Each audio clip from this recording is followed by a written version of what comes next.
अब ये जो मणिपुर में सब ले लो। अब यहाँ पर जो हिंसा का माहौल बन रहा है वो उचित नहीं है। सरकार होम मिनिस्ट्री को तो संभाल लेना चाहिए कि क्या क्या कारण है। पहले समय रहते हुए बातचीत कर ले तो कोई समस्या का समाधान हो जाता है। 2.5 साल हो गए मणिपुर के अंदर, 2.5 साल कैसे कहते हैं, कितना खून खराबा हुआ। अब इस तरह से बिगड़ गई कि प्रधानमंत्री मोदी जी अभी जाके आए वहाँ पर, उसके बाद में फिर हिंसा में लग गई। तो यहाँ पे पहली बार हिंसा इस प्रकार हुई है, पहली बार हुई है। और ये एक्टिविस्ट बहुत लंबे अरसे से ये अपनी बात और वहाँ की मांगों को उठा रहे हैं और ये मोदी जी के बहुत बड़े समर्थक भी रहे हैं। ये अब अचानक क्या हुआ है कि ये इनको आप जो मुकदमा दायर किए इनके खिलाफ में, तो पहले कह रहे थे कि मेरे खिलाफ में मुकदमा दायर करेंगे, जेल में डालेंगे। वास्तव में जेल में डाल ही दिया। और इतने बड़े कौन से ये टेररिस्ट हैं कि इनको ठेठ जोधपुर जेल भेजना पड़ा। ये भी एक निर्णय पता नहीं क्यों किया गया है कि कहाँ तो लद्दाख सीधा जोधपुर तक क्या नौबत आ गई भाई। ऐसे कौन से आतंकवादी है ये।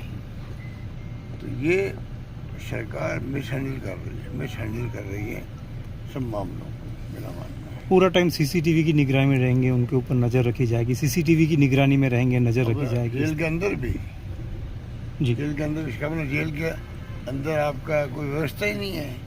तो आपको जेल के अंदर भी अगर व्यवस्था नहीं है, मोबाइल फ़ोन मिलते हैं वहाँ लोगों से, जेलों के अंदर से गैंगस्टर्स ऑपरेट करने लग गए हैं, कई खबरें आती है, सच है या झूठे तो स्पष्टीकरण करे गृह मंत्रालय, ये खबर आती रहती है। तो ये जो कुछ हो रहा है अच्छा नहीं हो रहा है। देश इतना नहीं है कि आप जो देश की बॉर्डर इलाके हैं, लद्दाख हो चाहे वो मणिपुर हो, चाहे जम्मू कश्मीर हो या और कोई इलाके हो, वहाँ शांति स्थापित रहनी चाहिए, प्यार मोहब्बत भाईचारे का माहौल होना चाहिए। वो हमारे देश के अंदर मेवाराम जी को पार्टी में शामिल किया, उसके बाद विरोध एक अलग तरीके से नज़र आ रहा है। तो प्रोसेस जो प्रदेश कांग्रेस कमेटी में कमेटी बनी हुई है, अनुसंधान समिति, उसकी रिकमेंडेशन हुई है, फिर सबकी राय ली गई है। उसके बाद में ये कल परसों देखा मैंने ये फैसला हुआ है। तो ये तो प्रदेश कांग्रेस कमेटी ने सोच समझ के फैसला किया हुआ। कार्यकर्ताओं से क्या कहेंगे जो विरोध के लिए सड़कों पर उतरे हुए हैं? अब देखिए, मैं तो कार्यकर्ताओं को कल की बात नहीं कह रहा हूँ घटने की, वैसे ही कह रहा हूँ मैं पूरे लंबे अरसे से मैं एक बात कह रहा हूँ, 2 साल से कह रहा हूँ। ये 3 बातें हैं।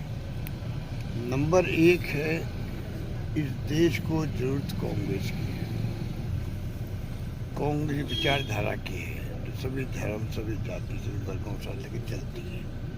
पूरे मुल्क को जरूरत कांग्रेस की विचारधारा की, कांग्रेस की है।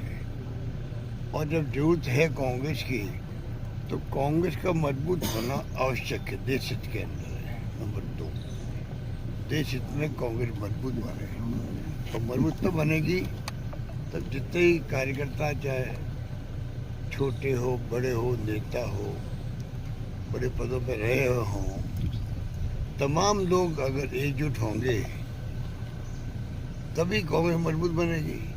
तमाम मतभेद भूल जाओ, एक दूसरे के नज़दीक आओ, एक दूसरे को समझने की कोशिश करो और कांग्रेस पार्टी के संगठन को मजबूत करने का संकल्प लो और संकल्प पूरा करो। ये मेरा संदेश है तमाम कार्यकर्ताओं को।